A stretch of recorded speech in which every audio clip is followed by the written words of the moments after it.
2026 December నాటికి Machilipatnam port నిర్మాణం పనులు పూర్తి చేస్తామని మంత్రి బీసీ జనార్దన్ రెడ్డి అన్నారు.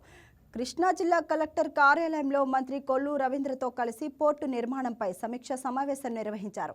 ఇప్పటివరకు 48% పనులు పూర్తయ్యాయని తెలిపారు. గత ప్రభుత్వం పోర్టు నిర్మాణం పట్ల నిర్లక్ష్యంగా వ్యవహరించడం వల్ల ఆలస్యమైందన్నారు. ఇకపై జాప్యం లేకుండా నిర్మాణం పనులు కొనసాగిస్తామని వెల్లడించారు.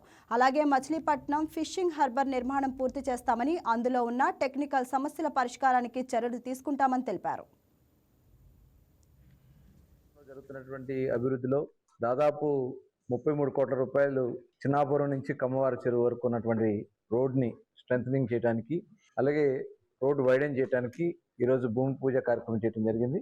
అలాగే కాళీకాయనపేట దగ్గర నుంచి చిన్నాపురం వరకు రోడ్డు స్ట్రెంథన్ చేయడానికి మరొక 6 కోట్ల రూపాయలు, అదేవిధంగా శారదానగర్ నుంచి కృష్ణా యూనివర్సిటీ మీదుగా కోన నుంచి మళ్ళీ చిన్నాపురం రోడ్డు తుమ్మల చెరువు దగ్గర కలిసే వరకు దగ్గర 5.5 కోట్ల రూపాయలు.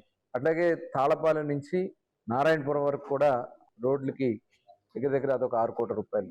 అంటే ఈ కాన్స్టిట్యున్సీలో 46 కోట్ల రూపాయల R&B రోడ్స్ని ఏర్పాటు చేయడానికి మరి వారు పెద్ద మనసుతో అంగీకరించడం, అవి శాంక్షన్ అయి రావడం, ఈరోజు అవన్నీ కూడా శంకుస్థాపన చేసుకోవడం చాలా ఆనందంగా ఉంది. వారిని మనస్ఫూర్తిగా అభినందన తెలియజేస్తా ఉన్నాను. ఎందుకంటే ఈ రాష్ట్ర ప్రభుత్వంలో గత 5 ఏళ్ళు రోడ్లు వేసిన నాదుడు లేడు, రోడ్ల మీద గుండ్రలు పడితే కనీసం పూడ్చే నాదుడు లేడు. కానీ గౌరవ ముఖ్యమంత్రి గారు ఆదేశాలతో R&B మినిస్టర్గా ప్రభుత్వం వచ్చిన వెంటనే మొత్తం రాష్ట్రంలో ఉన్నటువంటి గుంతలన్నీ కూడా పూడ్చి దగ్గర 1000 కోట్ల పైనే ఖర్చు చేయడం జరిగింది. అలాగే మచిలీపట్నం పోర్ట్ని ఈ సంవత్సరం 2026 డిసెంబర్కి ఆపరేషన్లోకి తీసుకురావాలి. ఇక్కడి నుంచే యాక్టివిటీస్ జరిగేదానికోసం సంబంధిత అధికారులతో, అలాగే ఎవరైతే అక్కడ కాంట్రాక్టర్స్ ఉన్నారో వాళ్ళతో కూడా సమీక్ష చేశారు. వాళ్ళకు ఉన్నటువంటి ఇబ్బందులు ఏదైనా ఉన్నా కూడా ఇమీడియట్గా చెప్పడం, ప్రతి 3 నెలలకి అవసరమైతే మంత్రి గారు నేను కూడా వచ్చి ఇక్కడ సమీక్ష చేస్తానని చెప్పడం, ఇవాళ డ్రెడ్జింగ్ కానీ, అక్కడ బిల్డింగ్ వర్క్స్ కానీ, అక్కడ ఇంకా జరగాల్సినటువంటి షెడ్స్ కానీ ఇవన్నీ కూడా కంప్లీట్ చేస్తాను వాళ్ళకి కూడా చెప్పడం జరిగింది.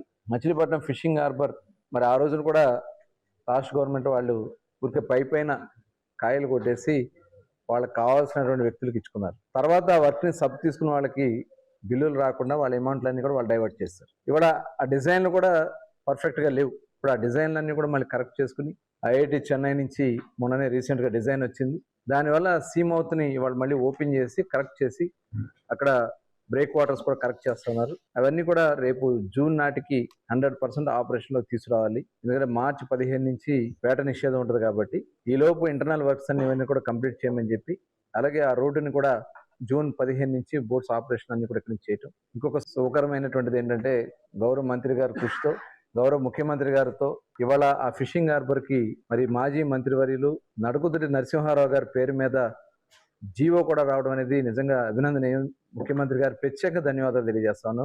R&B మినిస్టర్ గారు కూడా తెలియజేస్తాను. రాష్ట్రంలో R&Bకి గత పాలకుల వలన నష్టపోయినటువంటి రోడ్లు కూడా ఏ సంవత్సరం కూడా రెన్యూవల్ చేయకపోవడం వలన దాదాపుగా 16,000 కిలోమీటర్లకు పైగా రెన్యూవల్స్ కూడా ఆగిపోవడం జరిగింది. ఆ రెన్యూవల్స్ అన్ని కూడా గుంతలమయం పడితే ఈ రోజు కొత్తగా మేము వచ్చిన తర్వాత 1081 కోట్ల రూపాయలతో పార్ట్ హోల్స్ కార్యక్రమాన్ని అన్ని కూడా తీసుకొని కంప్లీట్ చేశాము. మళ్ళీ ఇప్పుడు 2,000 చిల్లర కోట్లతో రాష్ట్ర చరిత్రలో ఈ రోజు ఒకే సంవత్సరంలో మొత్తం 3,380 కోట్ల రూపాయలతో కంప్లీట్ చేసి రోడ్లన్నీ కూడా టెండర్లు పిలవడం, ఇవన్నీ కూడా కొద్దిపాటికి ఇప్పటికే స్టార్ట్ అయినాయి. కొన్ని టెండర్ల దశలో ఉన్నాయి, కొన్ని అగ్రిమెంట్లు అయిపోయినాయి, కొన్ని చోట్ల వర్క్లు కూడా మొదలు పెట్టాము. వాటన్నిటిని కూడా రేపు ఏప్రిల్ ఎండింగ్ కానీ మే ఆఖరికల్లా చెయ్యాలని చెప్పి అధికారులకు కూడా ఆదేశించడం జరిగింది. అధికారులను కూడా పర్యవేక్షిస్తూ నాణ్యతలో ఎక్కడ కూడా. Please subscribe to YK TV Network. Please subscribe to YK TV. Please watch YK News. Don't forget to subscribe YK News channel.